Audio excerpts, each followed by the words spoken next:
આપણામાંથી મોટાભાગના લોકોને ભારત છોડીને કાયમ માટે અમેરિકા કે યુકે જવું હોય છે અને ત્યાં સેટલ થવું હોય છે. અને ભારતીયો કે ગુજરાતીઓ વિદેશ કેમ જાય છે? તો એનો જવાબ છે કે પૈસા કમાવા માટે અને સારા ભવિષ્ય માટે. જો કે આ બે કારણો તો જવાબદાર છે જ, પણ એના સિવાય ત્રીજું કારણ એ પણ છે, જેના કારણે કેટલાય પરિવારો બરબાદ થયા છે, અથવા તો એવું પણ કહી શકાય કે બરબાદ થવાની તૈયારીમાં છે. અને એ છે સગાઈ અને લગ્ન, એટલે કે લગ્નને લગતા સંબંધો. ઇન્ડિયાથી બહાર નીકળતા જ મોટાભાગના છોકરા છોકરીઓ આઝાદ બની જાય છે અને આઝાદ પક્ષીની જેમ ઉડવા લાગે છે. તેઓ સમાજ, લગ્ન કે સંબંધોની જરાય પરવા કરતા નથી. આજના આ વિડીયોમાં આપણે જોઈશું કે અમદાવાદનો એક યુવક તેની પત્નીની જીદ આગળ ઝૂકવું પડે છે અને પત્નીને યુકે મોકલવા માટે ના છૂટકે તૈયાર થવું પડ્યું. મિત્રો, આજની આપણી આ કહાની છે અમદાવાદ શહેરમાં સારી એવી જોબ કરતા જિગ્નેશની. મિત્રો, જો આજનો આ વિડીયો પસંદ આવે તો લાઈક ચોક્કસથી કરજો. ચેનલને પહેલી વખત જોઈ રહ્યા હોય તો સબસ્ક્રાઇબ કરી લેજો. ધન્યવાદ. જિગ્નેશ 2022માં ડિપેન્ડન્ટ વિઝા ઉપર યુકે ગયો હતો. જિગ્નેશ યુકે ગયો તે પહેલા તેની પત્નીને સારો એવો ખર્ચો કરીને યુકે મોકલી હતી. તેની પત્ની પણ યુકે ભણવા માટે નહીં, પણ સેટલ થવા માટે જ ગઈ હતી. પણ છતાંય તેણે નાનો એવો એક કોર્સ ચાલુ કર્યો હતો. જાનકી યુકે ગઈ ત્યારે તેની ઉંમર 28 વર્ષ હતી. આ છોકરીને ગમે તેમ કરીને ઇન્ડિયા છોડવું હતું. ભારત છોડવા પાછળનો તેનો શું ઈરાદો હતો તે આજ દિવસ સુધી તેના પતિને ખબર નથી. જિગ્નેશ અને જાનકીને 2 વર્ષનો દીકરો પણ છે.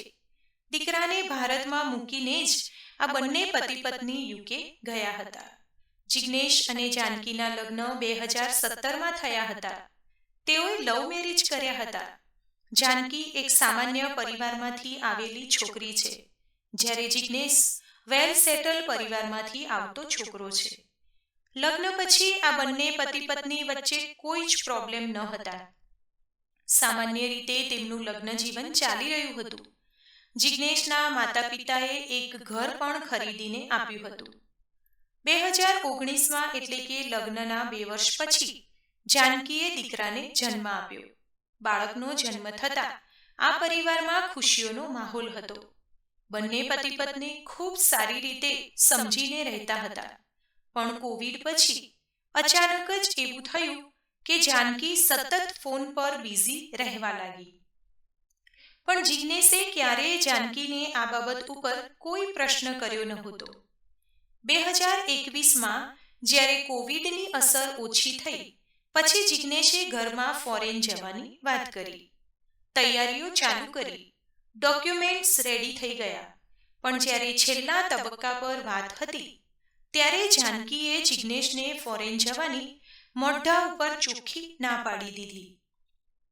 ત્યારે જિગ્નેશને એવું લાગ્યું કે કદાચ જાનકીને ફોરેન જવામાં કોઈ રસ નથી. પણ કારણ એવું હતું કે જાનકી તેના પતિને નહીં, પણ પોતે સ્ટુડન્ટ વિઝા પર ફોરેન જવા માંગતી હતી અને એમાંય તે યુકે જ જવું હતું. ઘણીવાર તો તે જિગ્નેશનું અપમાન કરતી અને ઘણીવાર તો સાસુ સસરાને પણ વાતમાં ઉતારી પાડતી. જાનકીનો સ્વભાવ હવે સાવ જ બદલાઈ ગયો હતો. જાનકીની યુકે જવાની જીદ આગળ જિગ્નેશનું કશું જ ચાલ્યું નહીં અને આખરે તેણે તે વખતે 21 લાખ રૂપિયાનો ખર્ચો કરીને તેની પત્નીને યુકે મોકલવાનું નક્કી કર્યું હતું. યુકે જઈને જાનકી રહેશે ક્યાં? એ પ્રશ્નનો જવાબ જાનકીએ જિગ્નેશને તરત જ આપી દીધો કે હું મારી જૂની ફ્રેન્ડને ત્યાં રોકાઈશ. જાનકી સપ્ટેમ્બર મહિનામાં યુકે પહોંચી હતી, જ્યારે તેનો પતિ ડિસેમ્બર 2022માં યુકે ગયો હતો. યુકેમાં હવે બંને પતિ પત્ની સાથે રહેવા લાગ્યા, પરંતુ સંબંધોમાં પહેલા જેવી લાગણી અને હૂંફ નહોતી રહી. જિગ્નેશે જ્યારે જાનકીને પૂછ્યું કે તું પહેલા કોની સાથે રહેતી હતી, જ્યારે એકલી હતી ત્યારે જાનકી થોડી ભડકી ગઈ પણ પછી ગોળ ગોળ વાત કરીને વાતને ટાળી. જાનકીના મોઢાના હાવભાવ જોઈને જિજ્ઞેશને હવે તેના ચારિત્ર પર શંકા ગઈ હતી. હકીકતમાં જાનકીએ બધું જુઠ્ઠું જ ચલાવ્યું હતું. તે યુકેમાં કોઈ જૂની ફ્રેન્ડ સાથે નહીં, પણ પરપુરુષ સાથે રહેતી હતી. અને પૂછવામાં આવતા તેણે જાતે જ જિજ્ઞેશ સામે આ વાતની કબૂલાત કરી હતી. આટલું જાણતા જ જિજ્ઞેશનો ગુસ્સો 7મા આસમાને પહોંચ્યો હતો. જિજ્ઞેશ અને જાનકીના લગ્ન જીવનમાં હવે એક અદૃશ્ય દિવાલ ઊભી થઈ ચૂકી હતી. પત્નીએ તો જે કર્યું તે કર્યું, પણ પત્નીની વાતોમાં આવીને પોતે પણ ભારત છોડીને યુકે આવી ગયો. એ વાતનો તેને ખૂબ અફસોસ થતો હતો. બંને જણા એકલા જ રહેતા હતા. વડીલોની કોઈ હાજરી નહોતી, એટલે હવે તો એવું બનતું કે જાનકી જિજ્ઞેશની હાજરીમાં જ પોતાના ફ્રેન્ડ સાથે ફોન પર વાતો કરતી. પણ પૈસા તો એ જિજ્ઞેશ પાસેથી જ માંગતી હતી. હવે બન્યું એવું કે લંડનમાં સારી જોબ ન મળવાને કારણે જિજ્ઞેશે એવું વિચાર્યું કે તેઓ બીજી સિટીમાં સેટલ થાય. પણ જાનકી તૈયાર નહોતી. એ પોતાના પતિ સાથે ગેમ રમતી હતી. સામાન્ય એવા કોર્સના બહાને તે ભણવાનું બહાનું કાઢીને બીજી સિટીમાં જવા માટે ના પાડતી હતી. આખરે કંટાળીને જિજ્ઞેશે એકલાએ જ નવી જગ્યાએ જવાનું નક્કી કર્યું. બીજી સિટીમાં જઈને જિજ્ઞેશ દિવસના 14 થી 15 કલાક નોકરી કરતો કે જેથી કરીને તેની પત્નીની ભણવાની ફીસ ભરી શકે. કુદરતની કૃપાથી 6-1 મહિના પછી જિજ્ઞેશને લંડનમાં જ ખૂબ સારી જોબ મળી ગઈ, એટલે એ પાછો આવી ગયો. પણ હવે તો જાનકીને પોતાનો જ પતિ પનોતી જેવો લાગતો હતો. જાનકીને જોબ કરવા કરતા પતિના પૈસા ઉડાવવામાં વધારે રસ હતો. અને ઉપરથી એ જિજ્ઞેશને એવું કહ્યા કરતી કે તું મારી સાથે ઝઘડા કરવાના બહાના શોધ્યા કરે છે. તને મારી સાથે રહેવું ગમતું નથી. જાનકી ઘણીવાર તો ફ્રેન્ડ્સ સાથે બહાર જાય તો દારૂ પણ પીતી. જ્યારે જિજ્ઞેશ 1 પાઉન્ડની કોફી પણ પીવી હોય તો પણ લાખવાર વિચાર કરતો. જિજ્ઞેશનું ધ્યાન કમાવામાં હતું, જ્યારે જાનકી પૈસા ઉડાવવામાં લાગેલી હતી. એક દિવસ બન્યું એવું કે જાનકી પોતાના પતિને કોઈ પણ પ્રકારની જાણ કર્યા વગર બેગ ભરીને ઘરેથી નીકળી જાય છે અને ઇન્ડિયામાં રહેતા તેના સસરાને ફોન પર ધમકી આપે છે કે જો જિજ્ઞેશ મને શોધવાની કોશિશ પણ કરશે તો હું તેને મેરિટલ ટ્રીપના કેસમાં ફિટ કરાવી દઈશ. આ બાજુ તપાસ કરતા જિજ્ઞેશને જાણવા મળ્યું હતું કે તેની પત્નીનો એક કહેવાતો ફ્રેન્ડ આજુબાજુમાં જ રહે છે અને તેણે જ તેની પત્નીને ઘર અપાવ્યું છે. હવે પરિસ્થિતિ એવી ઉપસ્થિત થઈ હતી કે યુકેમાં જ રહેવું કે પછી ભારત પાછું જવું, આ વાત ઉપર જિજ્ઞેશ કોઈ જ નિર્ણય લઈ શકતો નહોતો. જાનકી જિજ્ઞેશને એવું કહેતી કે જો તું મારા પપ્પાને આર્થિક મદદ કરીશ તો કદાચ આપણા સંબંધો સારા રહી શકે. અને જાનકીના જીજાજી આ કેસમાં તેમને મદદ કરતા હતા. તેમણે જિજ્ઞેશને એવું પણ કહ્યું કે તે પોતાના બાળકને પણ ભારતથી જલ્દીમાં જલ્દી યુકે લઈ જાય. તેમણે જિજ્ઞેશ પાસેથી 25 લાખ રૂપિયાની માંગણી પણ કરી હતી. ત્યારે જિજ્ઞેશે મોઢા ઉપર ચોખ્ખી ના પાડી દીધી હતી. આ બાજુ જિજ્ઞેશ ગમે તેમ કરીને નોકરી કરીને દિવસો કાઢી રહ્યો હતો. ત્યારે અચાનક એક દિવસ જાણવા મળ્યું કે જાનકી ભારત પહોંચી છે અને તે પોતાના માતા પિતા અને ભાઈ બહેન સાથે સાસુ સસરાને ત્યાં ઝઘડો કરવા માટે ગઈ છે. સાસુ અને સસરા સાથે ઝઘડો કરીને જાનકી પોતાના બાળકને ત્યાંથી લઈને નીકળી જાય છે. જિજ્ઞેશ પોતાના માતા પિતાનું એક જ સંતાન હતું. આટલી બધી ખરાબ પરિસ્થિતિનું નિર્માણ થતાં હવે જિજ્ઞેશ નિર્ણય લઈ લે છે કે તે પોતાની જોબ છોડીને કાયમ માટે ભારત પાછો આવી જશે. જ્યારે જિજ્ઞેશ ભારત પાછો આવે છે ત્યારે જાણવા મળે છે કે તેની પત્નીએ તેની ઉપર મારઝૂડ કરવાનો અને ત્રાસ આપવાનો કેસ કર્યો હોય છે. કેવું થાય છે જુઓ.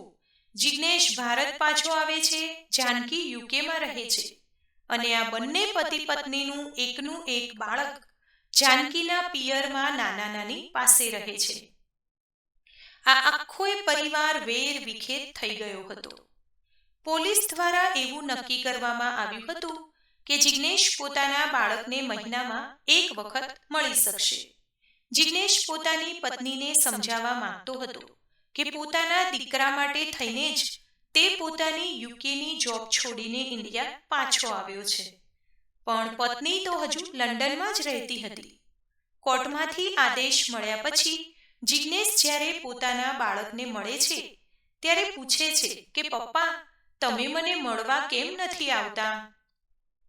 પણ આ નિર્દોષ પ્રશ્નોનો જિગ્નેશ પાસે કોઈ જવાબ નહોતો. આ બાજુ જાનકીના માતા પિતાએ પેલા નાનકડા એવા બાળકના મગજને આડે અવળે રસ્તે ચડાવીને એવું શીખવાડેલું કે તારા પપ્પા સારા નથી, તારી મમ્મીને મારે છે. એટલે જ્યારે બીજા મહિને જિગ્નેશ બાળકને મળવા જાય છે ત્યારે બસ બાળક એવું જ બોલ્યા કરે છે કે પપ્પા, તમે સારા નથી, તમે મમ્મીને મારો છો, તમે મમ્મીને ચપ્પુ પણ મારેલું છે. જિગ્નેશના હસતા રમતા દીકરાની માનસિક હાલત ખૂબ હદ સુધી ખરાબ થઈ ચૂકી છે એ જિગ્નેશ ખૂબ સારી રીતે સમજી ગયો હતો. યુકેમાં જિગ્નેશને ખૂબ સારા પગારની નોકરી મળી હતી. જો તેની પત્ની સારી રીતે રહી હોત તો જિગ્નેશ પત્ની અને પોતાના દીકરા સાથે ત્યાં ખૂબ સારી રીતે સેટલ થઈ શકતો હતો. હવે તે ગુજરાત પાછો આવીને સામાન્ય પગારની નોકરી કરે છે. જિગ્નેશ પોતાના બધા જ સગા સંબંધી અને મિત્રોને એક જ વાત કરે છે કે મારી જેમ પત્નીના ડિપેન્ડન્ટ વિઝા પર ભારત છોડીને બીજા કોઈ દેશમાં સેટલ થતા પહેલા 1,00,000 વખત વિચાર કરજો. કોઈ પણ માણસ તમારો ક્યારેય પણ ઉપયોગ કરી શકે છે. જાનકીને હવે જિગ્નેશ સાથે સંબંધ રાખવામાં કોઈ જ રસ નથી, એટલે તે છૂટાછેડા સુધી આવી ગઈ છે અને આની માટે તે પોતાના પતિના પરિવાર પાસેથી લાખો રૂપિયાની માંગણી કરે છે. હવે આપણે સમજી શકીએ છીએ કે જિગ્નેશ ઓલરેડી યુકેથી પાછો આવી ગયો છે. ભારતમાં સામાન્ય પગારની નોકરી કરી રહ્યો છે. સામાજિક તકલીફો પણ ભોગવી રહ્યો છે. તેનો પોતાનો દીકરો પોતાનાથી દૂર થઈ ગયો છે. આ બધી જ પરિસ્થિતિમાં માણસ કરે તો શું કરે? પૈસાની સગવડ ક્યાંથી કરે? આટલી મોટી રકમ લાવવી ક્યાંથી? એટલા માટે જ ભારતથી બહાર જઈને સેટલ થવું કોઈ ખોટી વાત નથી, પણ કોઈની ખોટી વાતોમાં આવીને ભારત છોડી દેવું એ સૌથી મોટી મૂર્ખામી છે. ભારતથી બહાર ભણવા ગયેલી બધી જ દીકરીઓ આવી નથી હોતી, પણ ક્યારેક લાખોમાંથી કોઈક એક પરિવાર સાથે પણ આવું બને, આવી ઘટના બને, ત્યારે આ ખૂબ દુઃખની વાત છે. તો મિત્રો, હું આશા રાખું કે તમને આજની આ વાર્તા જરૂરથી પસંદ આવી હશે અને આ વાર્તામાંથી જરૂરથી કંઈક બોધ મળ્યો હશે. આજનો આ વિડીયો પસંદ આવ્યો હોય તો વિડીયોને લાઈક કરજો, તમારા મિત્રો સાથે વધારેમાં વધારે શેર કરજો, જેથી ભવિષ્યમાં કોઈ પણ પરિવાર આવી મુશ્કેલીમાં ન આવે. અમારી ચેનલને પહેલી જ વખત જોઈ રહ્યા હોય તો સબસ્ક્રાઇબ જરૂરથી કરી લેજો, જેથી નવા આવનારા તમામ વિડીયો આપને સાંભળવા મળતા રહે. ધન્યવાદ. સર્વેને મારા જય